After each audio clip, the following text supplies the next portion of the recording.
चलिए, तो question number 25 क्या बोल रहा है कि एक सिचुएशन आपके सामने दिया हुआ और हर सरफेस क्या है, फ्रिक्शनलेस है, ये इमूवेबल है, मतलब ये फिक्स सरफेस है। इस पर एक पुली लगा हुआ, ठीक है, पुली भी लाइट है, उसमें एक इधर ब्लॉक है और एक ब्लॉक इधर है। ये एंगल क्या हो जाएगा आप ही बताओ। ये 4, 3, 5, तो ये एंगल 37 और ये एंगल 53, ठीक है। तो हम इसका अलग से फ्री बॉडी डायग्राम बना रहे हैं, ध्यान से देखना। यहाँ पे देखो, इस ब्लॉक के लिए पहले बनाते हैं फ्री बॉडी डायग्राम।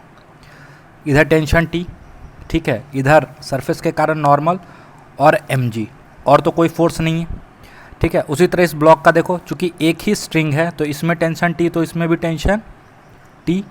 यहाँ से जो नॉर्मल है इसको मान लेते हैं N2, और इसका वेट, खुद का वेट mg, ठीक है।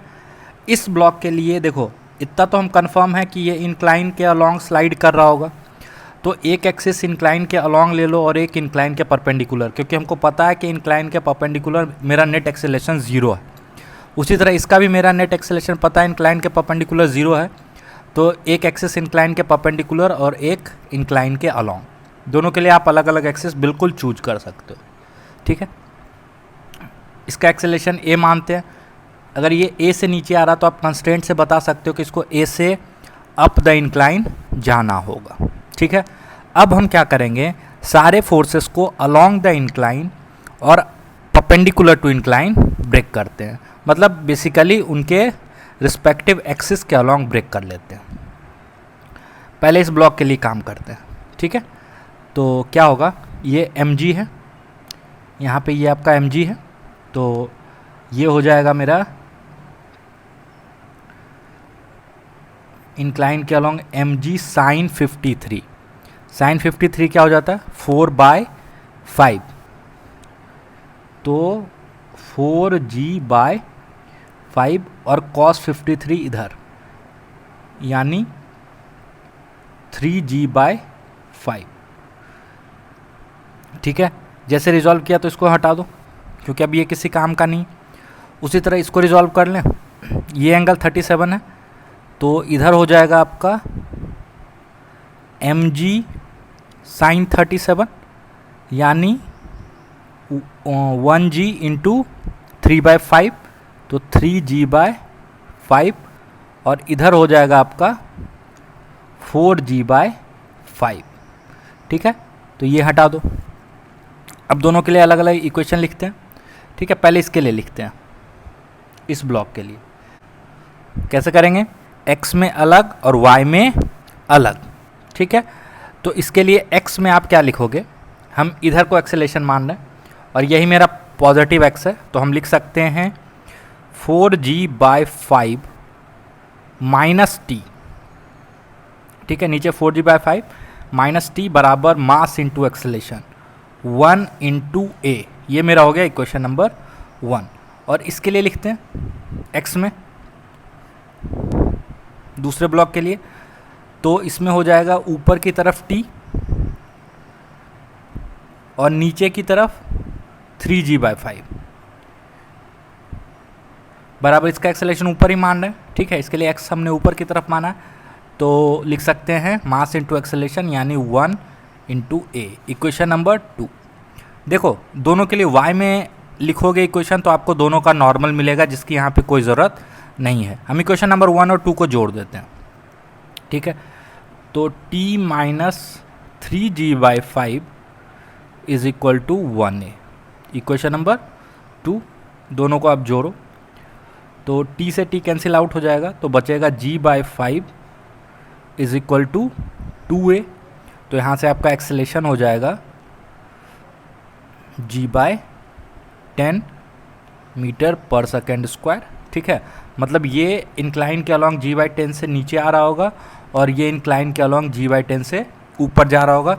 अगर आंसर माइनस साइन के साथ आ जाता, मान लो लेट सपोज, तो एक्सेलरेशन का डायरेक्शन जो आपने माना था बिल्कुल उल्टा हो जाता, बट एक्सेलरेशन का वैल्यू इतना ही होता, ठीक है। Thank you. चलिए, तो देखिए इसमें क्या बोल रहा है कि दो ब्लॉक है, एक ये और एक ये, ठीक है। स्ट्रिंग से जुड़ा हुआ, लाइट स्ट्रिंग है, लाइट पुली है, कहीं पे कोई फ्रिक्शन नहीं, ठीक है। इसको खींचा जा रहा है M2G फोर्स से इधर, तो बोल रहा है कि इस ब्लॉक का एक्सेलेरेशन क्या होगा, ठीक है। तो हम ऐसा करते हैं कि इसका एक्सेलेरेशन इधर मान लेते हैं A, इस डायरेक्शन, ठीक है। तो इसका एक्सेलेरेशन ऊपर की तरफ हो जाएगा।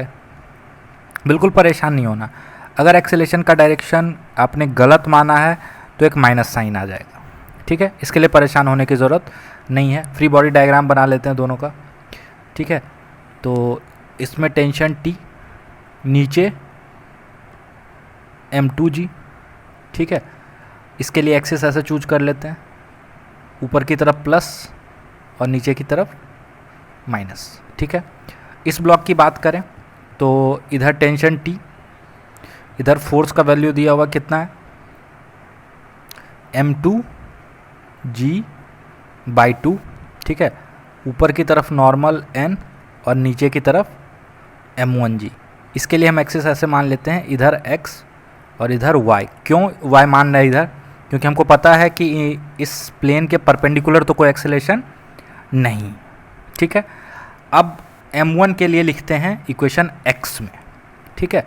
M1 के लिए तो F प्लस में माइनस में T, that must be equal to mass into acceleration, ठीक है। F का वैल्यू बाद में पुट कर लेंगे, उसके लिए परेशान नहीं होना। और M2 के लिए इक्वेशन लिखो इस लाइन के अलोंग, तो ऊपर की तरफ T, नीचे की तरफ M2G बराबर मास इंटू एक्सेलेरेशन, ठीक है। ए ऐड कर दो दोनों को, ठीक है। इसके लिए y में लिखने की ज़रूरत नहीं है, उससे आपको नॉर्मल का वैल्यू मिलेगा। चाहो तो हम लिख देते हैं यहाँ पे n माइनस M1G बराबर 0, तो n बराबर M1G, ठीक है। चलो, जब इसको जोड़ोगे तो f का वैल्यू पुट करो, M2G/2 माइनस M2G बराबर M1 प्लस M2A, ठीक है। तो यहाँ से आ जाएगा A बराबर minus M2G/2 into M1 plus M2, ठीक है। अब ध्यान से देखो तो ये क्वांटिटी पॉजिटिव है, ये वाला, ठीक है, और उसके सामने माइनस साइन लगा हुआ है। इसका मतलब जो एक्सेलेरेशन का वैल्यू आया वो निगेटिव आया। इसका निगेटिव आने का मतलब है कि असल में ये ब्लॉक इधर एक्सेलेरेट नहीं करके ये इधर एक्सेलेरेट करेगा और ये नीचे एक्सेलेरेट कर रहा होगा। कितने एक्सेलेरेशन से? तो उसका मैग्नीट्यूड हो जाएगा M2G/2 M1 प्लस M2, ठीक है। Thank you. तो इसको नोट डाउन कर लें जल्दी से। चलो, तो देखो 27 क्या बोल रहा है, दो ब्लॉक है, एक M1 और एक M2। M1 का मास दिया हुआ है, M2 का मास दिया हुआ है, और एक कांस्टेंट फोर्स दोनों पे लग रहा है, ठीक है। तो आपको बताना है कि दोनों ब्लॉक का एक्सेलेरेशन क्या होगा, सेम ही होगा, तो किसी एक का बता दो, ठीक है।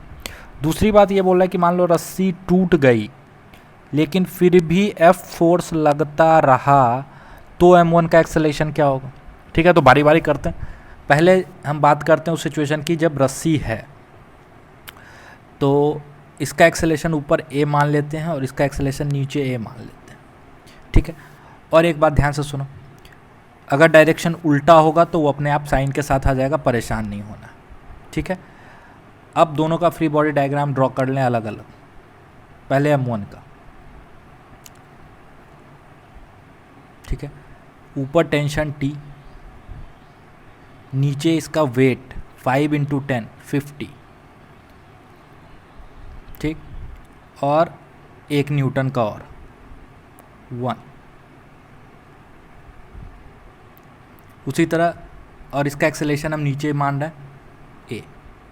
उसी तरह 2 kg वाले का, ऊपर टेंशन T, ठीक है, नीचे वेट 20 और 1, कोई दिक्कत, और इसका एक्सेलेरेशन ऊपर की तरफ A। दोनों के लिए न्यूटन सेकंड लॉ अप्लाई करो। तो इस पे पहले लिखते हैं ऊपर की तरफ टेंशन T, या ये आप नीचे को ही प्लस मान लो इसके लिए, तो आप लिखोगे 50 + 1 - T बराबर मास इंटू एक्सेलरेशन, और इसके लिए ऊपर को प्लस मान लो, ठीक है। तो इक्वेशन लिखोगे T - 21 is equal to mass into acceleration 2a, ठीक है। इसको ऐड करो, ठीक, ये तो कैंसिल आउट हो जाएगा, इधर हो जाएगा 51 - 21 यानी 30 बराबर 7a, ठीक है। तो a बराबर 30/7, ठीक है। अगला पार्ट कि 5 kg वाला ब्लॉक है, इस पे जो स्ट्रिंग था वो कैंसिल आउट हो गया, तो क्या हो जाएगा, ये वाला टेंशन गायब हो जाएगा। अब सिर्फ इस पे नीचे कितना फोर्स लगेगा, 51, ठीक है। तो इसका एक्सेलेरेशन नीचे क्या हो जाएगा, मान लेते हैं a', तो a' बराबर 51/5 मीटर/सेकंड स्क्वायर, ठीक है। अब देखना हो सकता है 9.8 के कारण वर्मा जी का आंसर थोड़ा सा डिफर कर रहा हो, ठीक है। Thank you.